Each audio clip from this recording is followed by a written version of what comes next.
China is the world's second largest economy and hosts one-fifth of the world's population.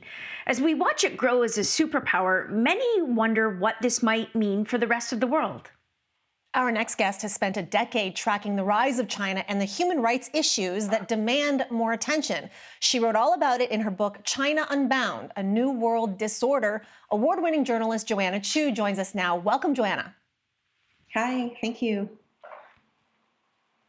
Joanna, you've been covering human rights abuses and politics in China for over a decade now, and the public response you've often gotten to your work has been, I had no idea this was going on. So from your perspective, how far have we come in our awareness of the situation? Yeah, so I think when it comes to human rights in China, awareness has come a long way. People know that about the lack of rule of law, and that it's not only certain groups like Muslims or Uyghurs that are impacted, it's pretty much across Chinese society. But when it comes to how human rights of international critics, like people here in Canada, around the world, how their human rights are at risk, that's a more new field of study, which is why I try to write the book to kind of explain everything going on. It is really quite shocking. You know, what started as more subtle pressure on things like Chinese language media in Canada, around the world, to self-censor has now become actually violent harassment and attacks in some cases, and even kidnapping in some cases where, for example, booksellers from Swedish or British passport holders who criticized the Chinese leadership, they ended up in Chinese jails mysteriously when, one was vacationing in Thailand. So this is a much less understood aspect of China's political system, how it feels like it has a right to interfere and basically, harass people around the world.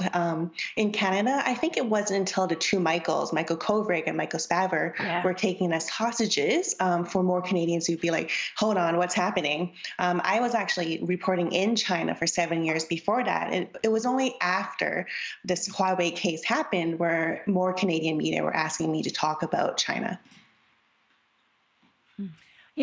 This is a related question. I've experienced criticism being someone of Chinese descent and also with the platform, and people saying, why don't you speak more on human rights abuses in China? And I get that, but I also think that not enough people know that there are consequences for myself and my parents that I need to think about. I know that you receive a lot of threats for the work that you do, and people might assume that in Canada, you're safe to speak out on these issues. So what do more people need to understand? Yeah, I so understand your concerns. You don't see it, but I'm anxious a lot of the time because of the work I do.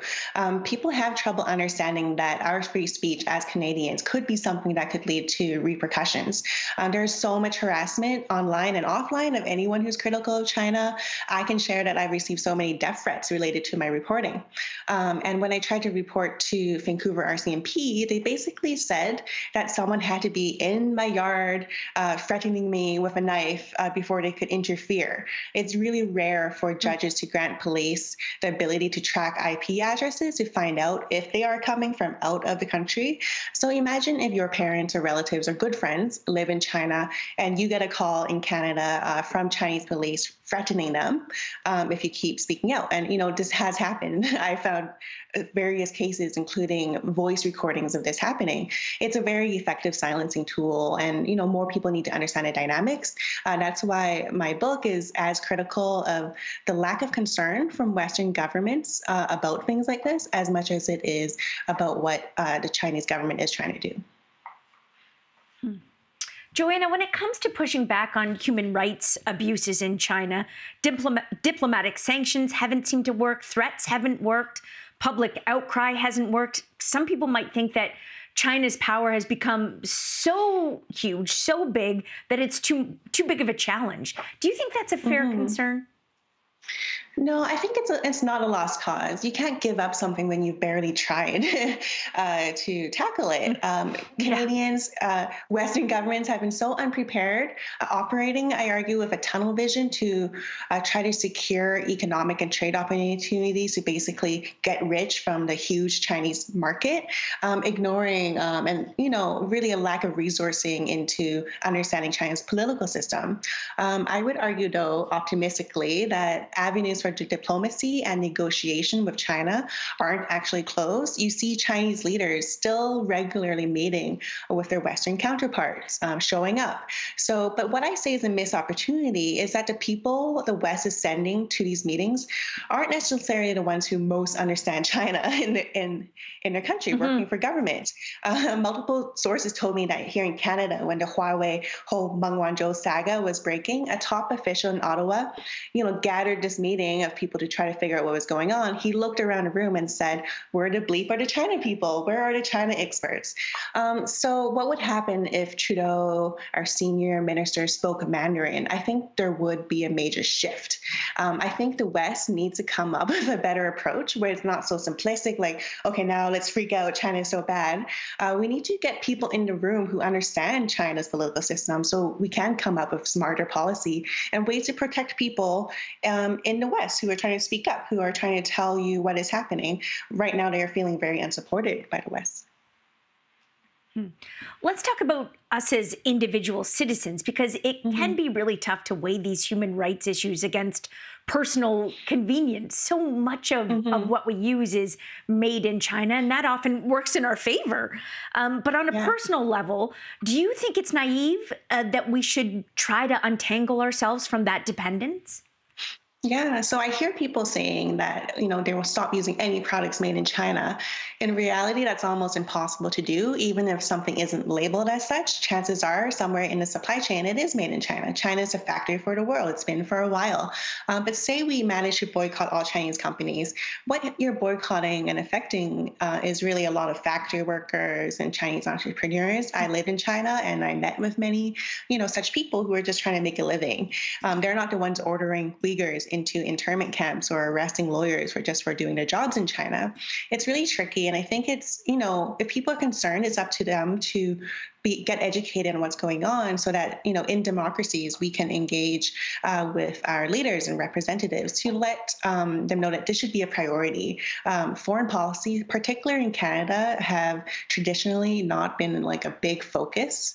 It rarely comes up during, election campaigns, for example, with leaders explaining how they will change their foreign policy. So I think if everyone tries to make it clear that it is a priority for them, that would, help with that shift with more resources into Chinese language study and China studies so that our policymakers are better informed. Yeah, I mean, while foreign policy may not always be a bigger headline in Canada, it certainly does affect how some Canadians are treated. But a country is so much more than its government, and people of Chinese descent are so often conflated with the actions of the Chinese government. How can we have these conversations that challenge Beijing's actions without stoking racism around the world? Yeah, thank you. I think language does matter. It matters when our headlines just say China, China, China, and don't specify Chinese government. So being more specific will help with that conflation of Chinese people and the Chinese state.